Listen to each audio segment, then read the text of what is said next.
Part 1, ang pasanin ng Pilipino. Sabi nila, electricity is the lifeblood of the economy. Pero sa Pilipinas, mukhang ito ang umuubos sa dugo at pawis ng bawat pamilyang Pilipino. Sa modernong mundo, kasing halaga na ito ng tubig at hangin. Pero bakit dito sa atin, naging luxury na ang kuryente na kailangang ipagpalit sa pambili ng bigas? Isipin mo to, buong buwan kang nag-ingat. Nagtitiyaga ka sa dilim. Halos ayaw mo nang buksan ang electric fan kahit 40 degrees na ang init sa labas. Unplugged lahat. Tipid kung tipid. Pero pagdating ng puting envelope doon naguguho ang mundo mo. Dito mo tatanungin ang sarili mo, nagtrabaho ba ako para buhayin ang pamilya ko, o nagtrabaho lang ako para bayaran ang kuryente ko?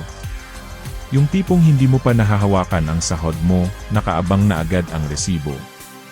Para tayong mga bilanggo sa sarili nating bahay, takot pindutin ang switch, takot sumaksak ng appliance, dahil alam natin na bawat segundo ng ginhawa, may katumbas na paniningil na hindi makatarungan. Part 2, ang anatomiya ng bill shock robbery. Kahit anong diskarte mo, ang presyo, pataas pa rin ng pataas. Ayon sa mga consumer reports at social media discussions, ito ang pinakamalaking reklamo, ang biglaang pagtalon ng singil na minsan ay umaabot ng 3 hanggang 4 na beses ng normal na konsumo. Pag tiningnan mo yung breakdown, para kang nagbabasa ng ibang lengguwahe. Generation charge, system loss, lifeline subsidy. Mga terminong parang sinadya para hindi natin maintindihan. Bakit ang Pilipinas ang isa sa may pinakamahal na kuryente sa buong mundo, pero tayo rin ang laging biktima ng red alert at brownout? Part 3, ang cycle ng pagtaas at maling pagbasa. Tuwing summer, parang clockwork, baha ang social media ng galit. Nitong April 2026, umabot na sa 14 pesos 35 centavos per kilowatt hour. Para sa ordinaryong pamilya, dagdag gastos yan ng libo-libong piso. Isang linggong budget na sa ulam yan. Pero hindi lang rate ang problema. Maraming ulat ng inaccurate meter readings. Sa halip na actual consumption, estimated lang daw ang basihan, kaya nagkakaroon ng billing spikes. Sabi ng mga eksperto, ang problema sa pricing ng Meralco, it's a pass-through system. If the cost of coal goes up in the world market, or if the peso weakens against the dollar, the consumer pays. The company's profit margins are protected, the family's budget is not. Part 4, friction at subsidy, sino ang nagbabayad? At ito pa ang nakakapikon. Check your bill. Nakikita niyo ba yung lifeline o senior citizen charge? Gusto nating tumulong sa mahihirap at matatanda, pero bakit tayo, ang mga consumer rin, ang pinagbabayad nito? Bakit kami ang pinagbabayad ng tulong ng gobyerno? Hindi ba dapat galing yan sa buwis o sa bilyon-bilyong kita ng kumpanya? Kami na nga ang hirap, kami pa ang hihingan. It's a masterclass in friction. Pinag-aaway ang magkakapitbahay, habang ang tunay na tanong kung bakit ang taas ng base rate, nananatiling walang sagot. Part 5, serbisyong bulok at ang monopolyo. Meralco is a monopoly. Sa loob ng franchise area nila, wala kang choice. Pero pag nagkaproblema ka, ang hirap nilang hanapin. Maraming reklamo tungkol sa inaccessible customer service, yung 24/7 hotline na walang sumasagot. At pagdating sa putulan, mabilis sila. May mga reports ng insensitive at bigla ang disconnection, kahit sinusubukan ng customer na makipagsettle. Dagdag pa rito ang mga contractor issues, kung saan ang ilang inspectors na pinapadala sa bahay ay nira-report na unprofessional o incompetent sa kanilang trabaho.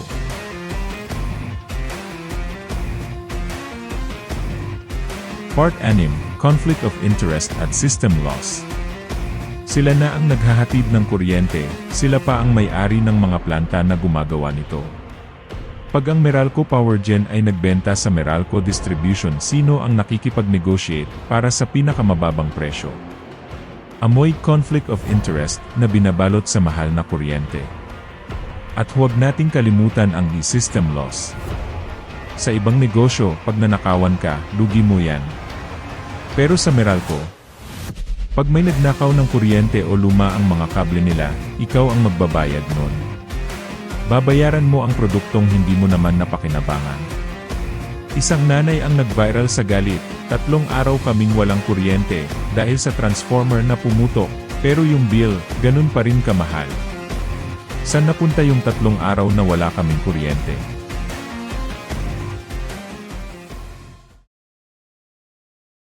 Part 7, ang refund na parang bula. Nitong May 2026, nag-utos ang ERC ng e-accelerated refund na halos 20 billion pesos. Akala natin panalo na tayo. Pero wag kayong padala sa headlines. Ang refund na yan, pera natin yan na over-collected nila nung 2022 hanggang 2024. Hinawakan nila ang pera natin ng ilang taon nang walang interes. Pagbalik sa'yo ng barya-baryang refund, kinain na ng inflation ang halaga nun. Parang ninakawan ka ng 1 kilong baka, tapos ang binalik sa'yo, 1 pirasong candy after 3 taon. Dito pumapasok yung galit sa sistema na ginagawa tayong tanga. Part 8, ang gyera laban sa araw, guerrilla solar. Pagod na ang mga Pilipino. Kaya ang iba nag-solar. Pero nitong 2026, binansagan nilang guerrilla solar ang mga bahay na nagpakabit ng hindi dumaan sa kanila. Fire hazard daw. Pero safety ba talaga ang priority? O yung megawatts na hindi na nila naibebenta sa inyo? When a consumer installs solar, they are reducing Meralco's sales. By labeling off-grid home solar panel installers as guerrilla, they are creating a narrative to keep the sun. Pag dumaan ka sa net metering, pahirapan. Minsan inaabot ng buwan ang process. At ito ang pinakamalupit, pag bumili ka ng kuryente sa kanila, 14 pesos ang singil. Pero pag ikaw ang nagbenta ng excess solar mo sa kanila, 5 pesos o 6 pesos lang ang credit. Bibilhin nila ng mura, ibebenta nila sa kapitbahay mo ng mahal. Part 9, gising na consumer.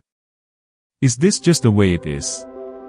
Pinakamahal na kuryente, pero kailangan pa ng no disconnection order mula sa gobyerno dahil alam nilang hindi na kaya ng tao.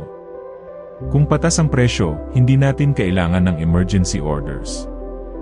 Ang mga reklamo nyo ay boses ng mga taong trap sa isang monopolyong hindi naman nila binoto. Panahon na ba para buksan ang epiralo? Panahon na ba para buwagin ang monopolyo?